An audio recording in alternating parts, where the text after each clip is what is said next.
कल 11 जनवरी को एम्स कल्याणी में स्थित आईसीएमआर के वायरल रिसर्च डिजीज लैब में निपा वायरस के 2 केसेस सस्पेक्ट केसेस पाए गए हैं।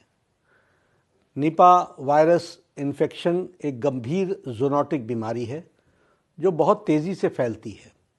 इसलिए इसकी रोकथाम के लिए तुरंत कोऑर्डिनेटेड कार्रवाई शुरू कर दी गई।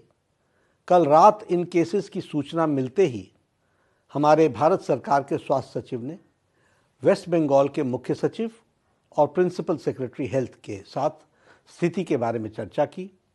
वेस्ट बंगाल को सहायता देने के लिए और आउटब्रेक को रोकने के लिए तुरंत ही national joint outbreak response team हमने स्थापित की और जिसके निम्न संस्थाओं के एक्सपर्ट्स को भी हमने जोड़ा है।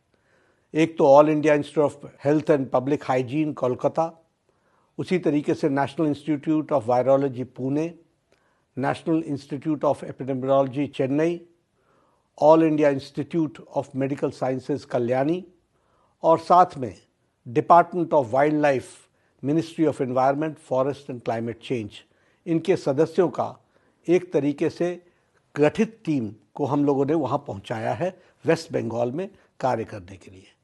Nipah virus disease communicable disease alert के जो हमारे नॉर्म्स हैं उसको भी केंद्र सरकार गाइडलाइंस को राज्य के इंटीग्रेटेड डिजीज़ सर्विलेंस यूनिट के साथ साझा कर दिया गया है।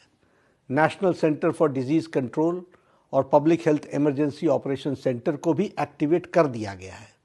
भारत सरकार इस घड़ी में वेस्ट बंगाल सरकार के साथ दृढ़ता के साथ खड़ी है। भारत सरकार पूरी तरीके से टेक्निकल, लॉजिस्टिकल और ऑपरेशनल सपोर्ट दे रही है। राज्य को आउटब्रेक के इफ़ेक्टिव मैनेजमेंट और रोकथाम के लिए लेबोरेटरी सपोर्ट हो या फिर सर्विलेंस हो या केस मैनेजमेंट हो, इन सभी के लिए हमने अपनी पूरी ताकत मोबिलाइज की है। और आज ही मैंने मुख्यमंत्री वेस्ट बंगाल के ममता बनर्जी की से बातचीत की है और उनको हमने कहा है कि आप निर्देशित करें अपने एक्सपर्ट टीम को कि वो एक्टिवली भारत सरकार के टीम के साथ मिलकर इसके रोकथाम में पूरी ताकत लगाएं। और उन्होंने मुझे आश्वासन दिया है, ममता जी ने, कि वो एक्टिवेटेड है, उन्होंने डिपार्टमेंट को एक्टिवेट किया है और भारत सरकार और प्रदेश सरकार दोनों मिलकर के इस डिज़ीज़ को कंट्रोल करने के लिए ज़मीनी स्तर पर कार्य कर रही है।